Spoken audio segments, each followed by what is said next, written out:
Now for our first scenario, we're going to have Roy here at the bar, and Ed will be approaching Roy in a menacing way. Now when you're in an altercation, you have two basic ways fights begin: engaged and not engaged. When somebody walks up to you in a fight, the most common ways fights begin is not engaged. They walk up to you nose to nose. This is your best opportunity to end the fight. You have a headbutt, a knee, an elbow. Fight can be over right there. The worst thing you can do when somebody is this close to you is to back up outside of trapping range and put your hands up and begin the fight, which is what most people do. Or they'll cuss or they'll push until finally one guy ends up hitting the other guy. What I want you to do in a fight is to hit first off, elbow, knee, headbutt, straight blast, and finish the fight. We're going to show you now the way an average fight begins.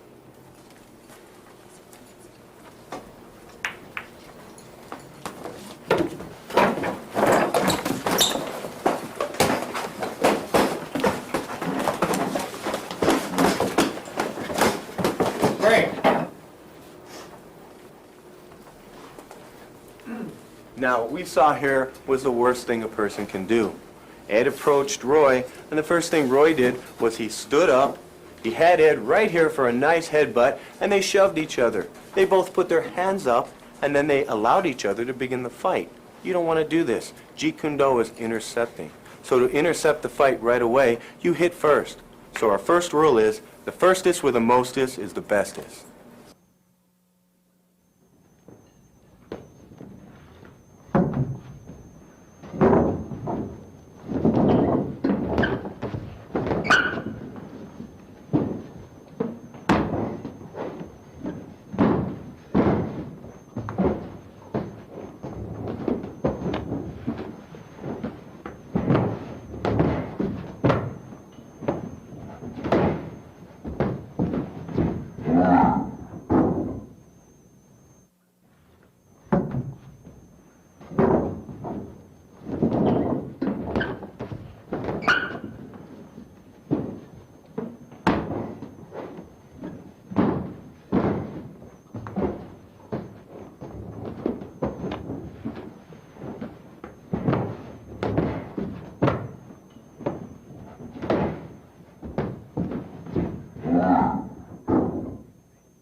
Now what you're going to see is basically the same scenario. We're going to have a different result. I'm going to do the right thing. I'm not going to stand up and talk. I'm not going to push. I'm not going to put my hands up. I'm just going to do my thing.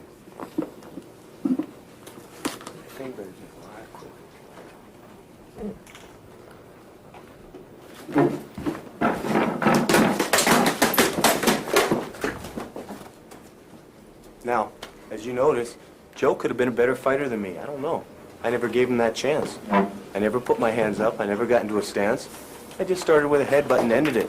Remember, firstest with the mostest is the bestest.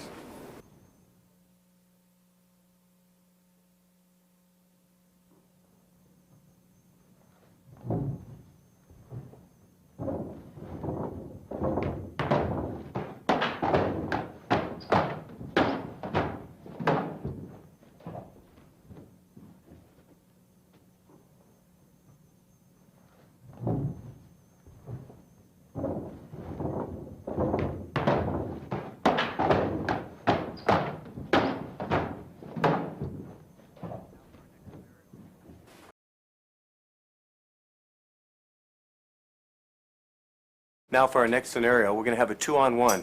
We're going to have Trevor approaching the two people. Instead of splitting the people up, he's going to hit one guy and come back and hit the other guy. This is very common. Jumping right in the middle of a fight. This is not what we want to do. Let's see how the results end up.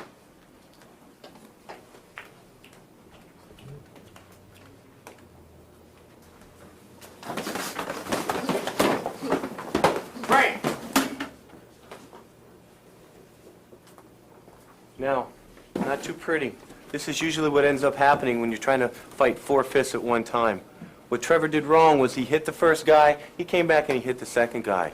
What you want to do when you fight 2-on-1 is fight 1-on-1. Always split people up. So rule number 2, fight one person at a time, 2-on-1.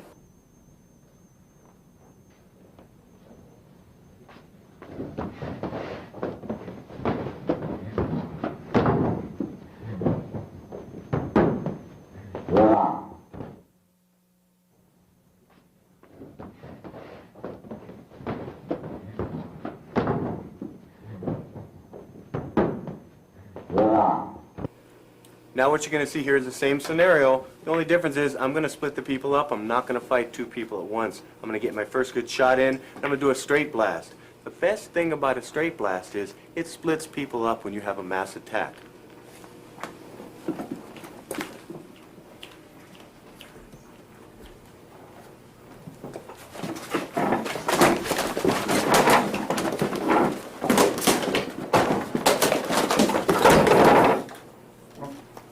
Now, what did I do? I didn't fight two people at once. I didn't stay in the middle, hit one person, and then come back and hit the other guy. By straight blasting Ron, that gave me the latitude to back up, get my hands up, and fight the next bad guy. Rule number 2, fight one person at a time.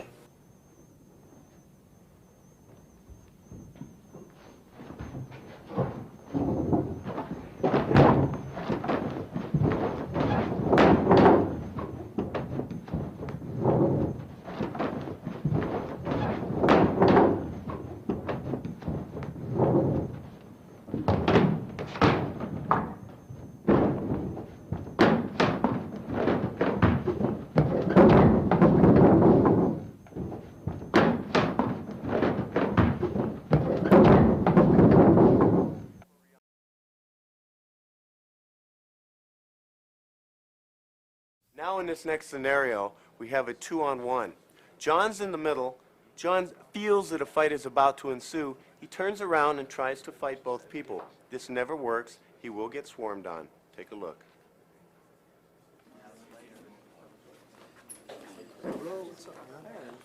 Hey, man. Oh, yeah? Yeah.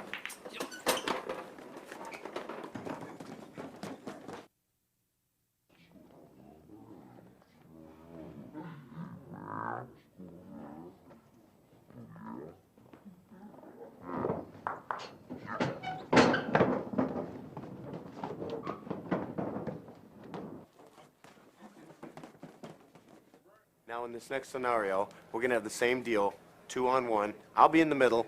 When you fight 2-on-1, it's very, very difficult. I highly recommend an equalizer. Ashtrays, bottles, headbutts, they all work.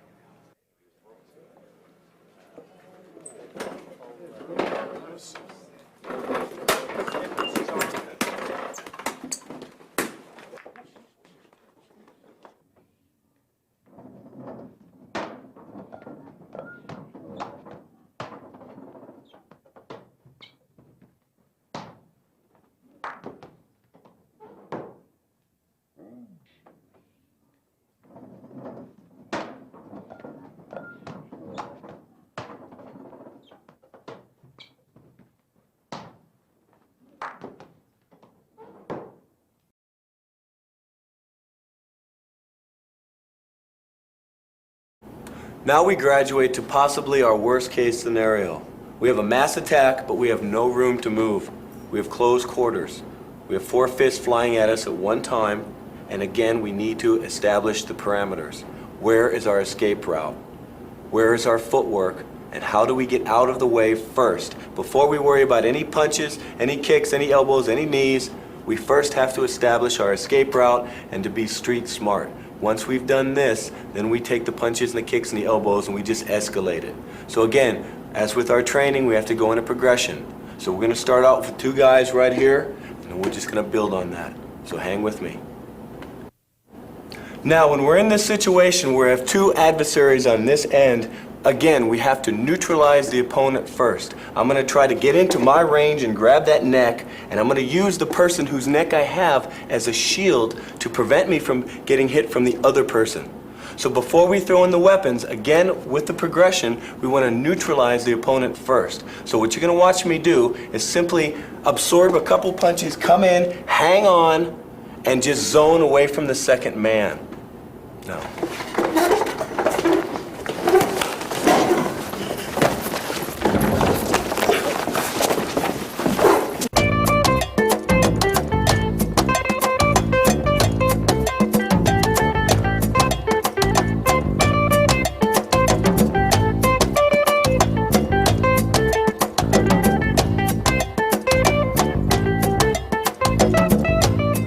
Now again, the key word is progression.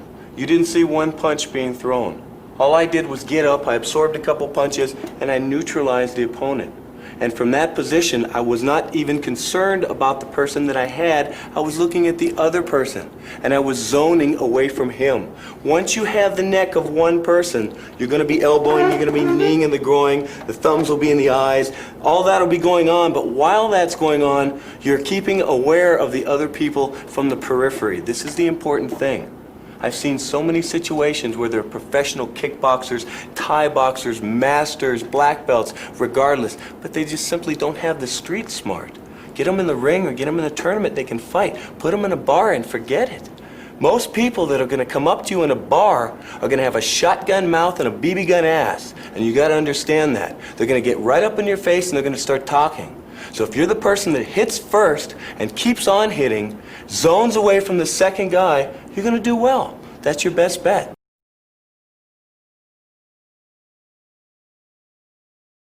Now in this scenario, we have an adversary on each side of us, okay? It's going to be the same mentality again. We're zoning, we're neutralizing, and we're looking for the exit. But in this particular scenario, we're going to have Ron punching first. He's going to initiate the punch from the chair, and then we're just going to let things flow. Brad is Ron's buddy in our particular scenario here, so Brad is going to be coming in at the same time. So the last thing I would want, come up slow, Ron, and give me a punch, boom, would be to stay right here in the middle of the mix.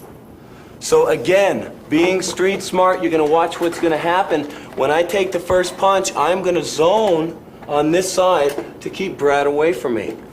If you don't have the street smart, if you don't know what's going on in the bar, you don't know who's friends with who, it's your own damn fault. So at this point, again, this is the tape of this, more so than this.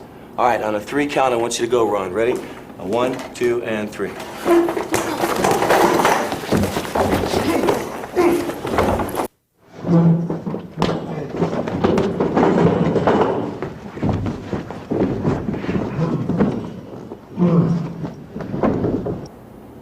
Now again, we have to cover the most important points. Ron threw the punch at me, I covered the first punch. Whether I took it or covered, regardless, that's not important. I grabbed Ron's head and I zoned him. I was neutralizing Ron and I was looking at Brad. This is the most important thing in a street fight. It's not a question of punching or kicking or elbowing or kneeing or headbutting. It's a question of positioning yourself properly first, and then the weapons will come naturally.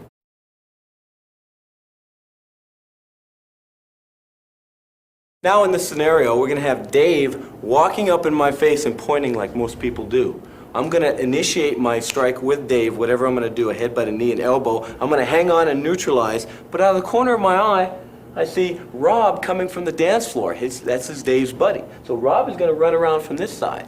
So naturally, after I'm done doing my thing with Dave, I'm going to shove him this way and I'm going that way. Again, we're trying to be evasive. We're not trying to be aggressive. We're not sitting here trying to fight everybody in the bar. We're going to get a couple good headbutts in, a couple good elbows, and get the hell out of there. So we're going to start the action right from here. Okay, ready, Dave?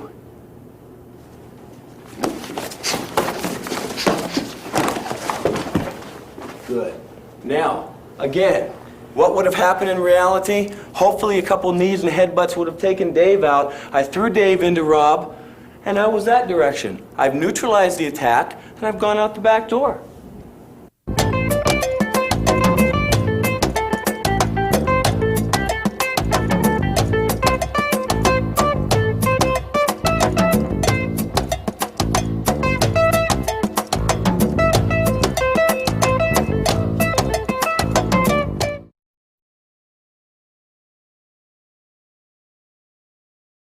Now we're going to be introducing the elbows, the knees, the headbutts, all the weapons. Before we actually do this, I want to remind you of a few important points. Most fights start by talking. Most fights start when a guy gets up in your face, nose to nose. I will give you one principle. If you listen to me, you will win 99% of your fights. Hit first, and don't stop hitting. There's no such thing as a push.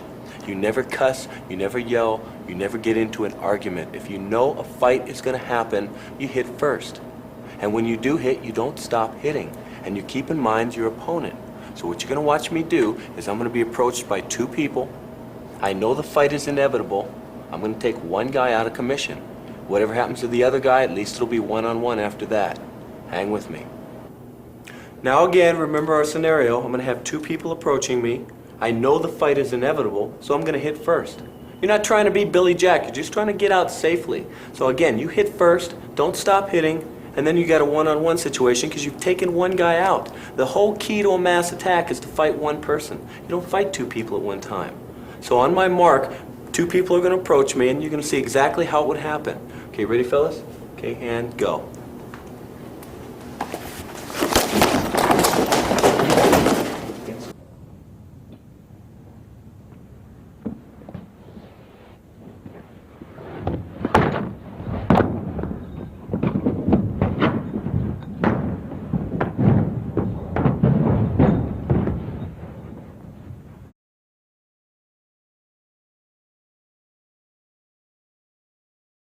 Now we have a similar scenario where two people are approaching me. If you look in the last take we just did, I shot the elbow at the face first. I initiated with a good weapon, a headbutt, a knee, and elbow. Once you get that first shot buried on one guy, forget about him, go to the next guy. Again, you're only fighting one person at a time. In this particular case, I have an ashtray at my disposal. That's going to be my weapon for Bob. After the ashtray, I'm going to go straight to Trevor. I'm done with Bob. Okay, fellas, on my mark. And go.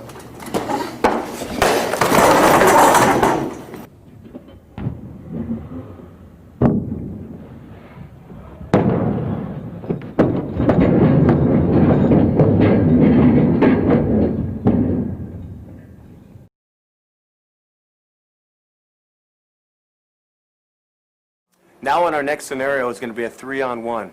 A 3-on-1 in a close quarter situation is pretty much a no-win scenario. You have one chance in 100, and that is if you can take the first guy out with one shot, then you straight blast the second guy, that will split them up. Hopefully you'll take him out with a few elbows, knees, or headbutts, then you turn back and engage on the third man to a one-on-one fight. If you don't do that, you're going to be stuck in the middle, what I call the fog of war, and you're just going to get swarmed on. Let's take a look at it.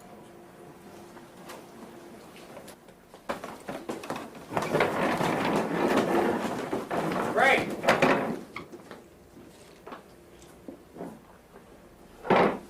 Now, Diallo got stuck in the fog of war. What he chose to do was stay right in the middle.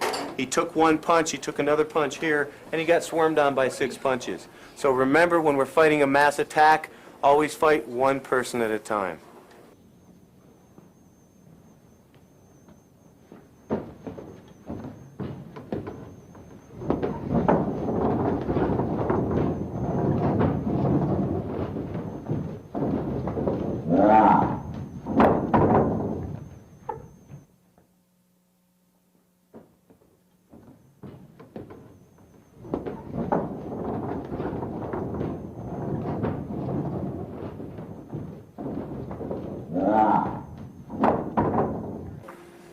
Now, same scenario, 3 people on one.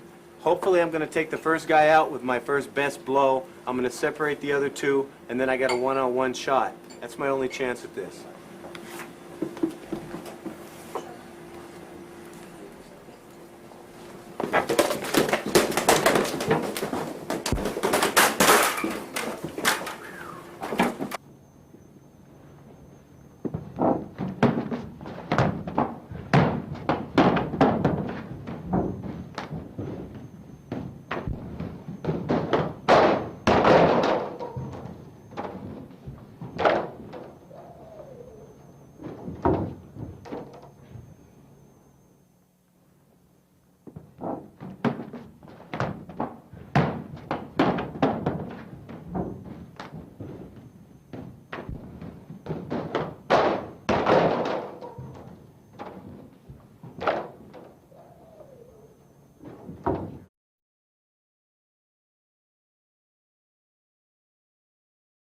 Now we have possibly our worst scenario. We have a 3-on-1 situation.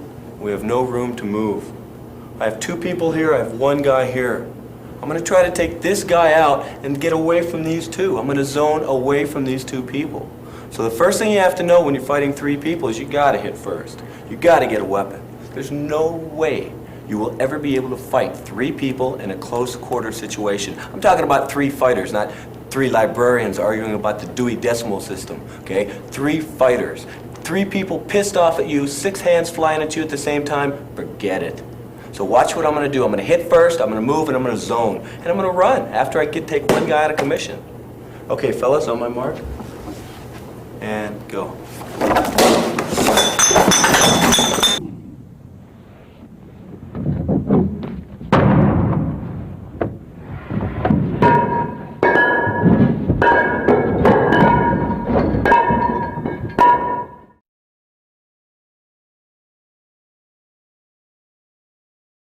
Now, when we're in a bar situation and you have a 2-on-2 match, usually you have 2 1-on-1 fights. This is not the most efficient way to win a street fight. Let's take a look.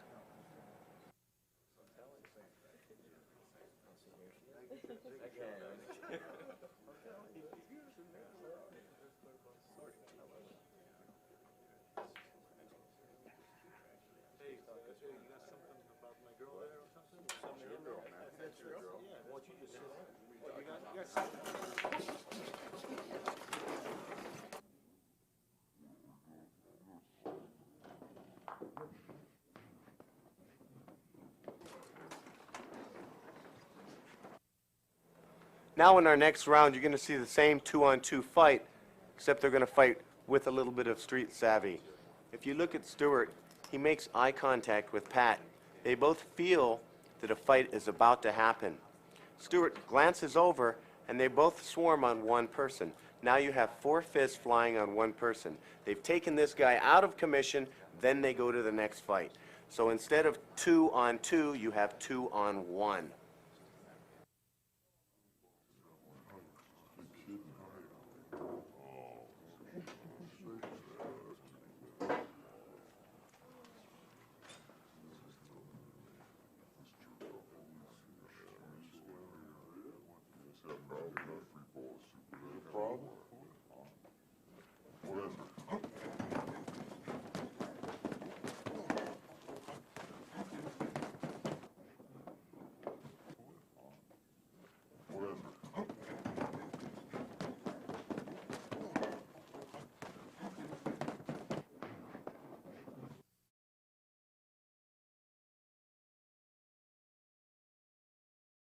Now in this next scenario, Shram and Chris are going to end up on the ground.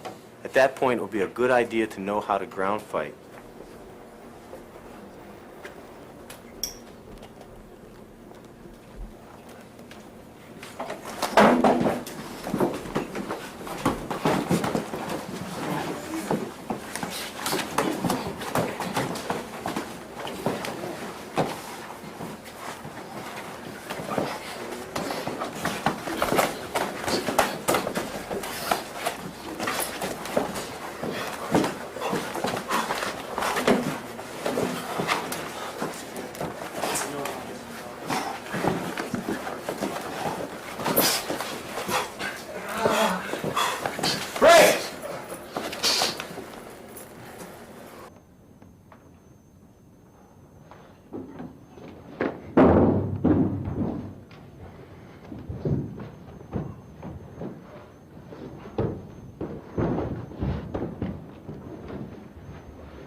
In review, we have a one-on-one, a two-on-one, a three-on-one, a ground game, and we have a weapons game coming up. Just keep in mind what Bruce Lee said for rule number 4. Be like water and be able to adapt.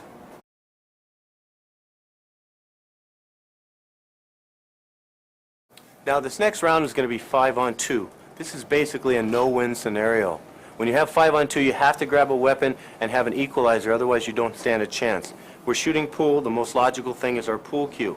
I recommend you just bust the cue. You have your Sinawali. This is a house cue. That'll work. So follow along with us. Ball.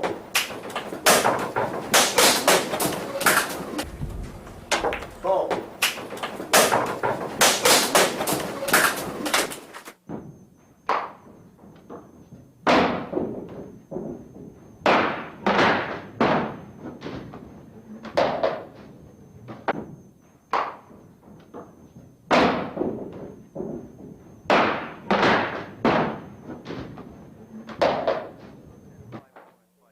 Now, we just had a 5-on-2 fight. As you saw in a 3-on-1, when everybody swarmed on Diallo, you stand no chance whatsoever. So our only prayer would have been to grab a stick, grab any kind of equalizer, which is what we did. So as we look back on the tape, we've had ground fighting, we've had 2-on-1, 3-on-1, we've had weapon work. So remember rule number 5, grab an equalizer.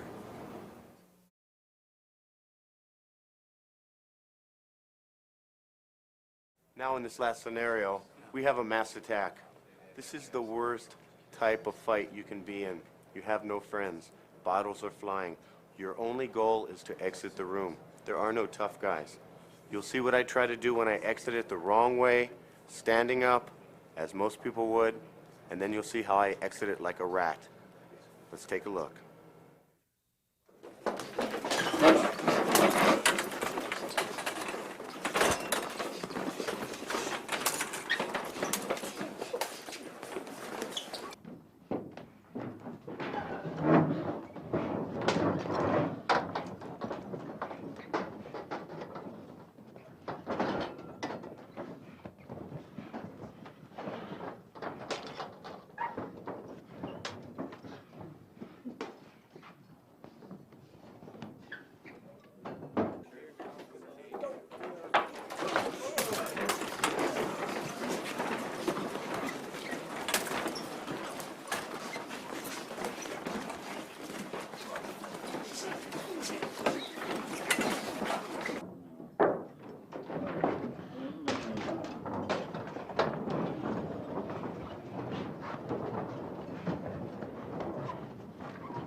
Remember, when you're in an altercation, you don't know what kind of a fight you're going to be in. Could be a weapons fight, could be a one-on-one, could be a two-on-one, could be a ground fight. So none of this information is available to you until the time comes. So therefore, you have to have the ability to flow.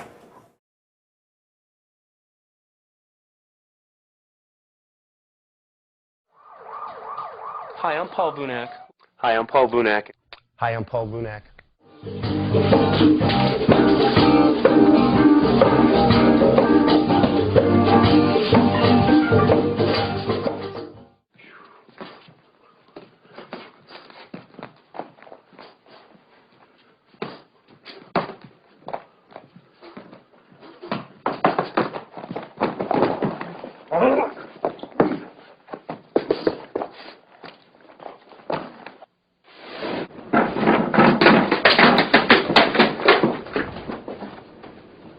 Now, as you notice, Joe could have been a better fighter than me. No, I never gave him that chance. When you teach police officers, you can't put them on the same ground as the average suspect. The average guy out there is going to punch and kick. That's what they do. We need to have a different game plan. We need to have a way to intercept the punch, get in, straight blast, headbutt, knee, and elbow, pick up a knife, ground fight. The main message that I want to convey to people is to be able to keep a cool head.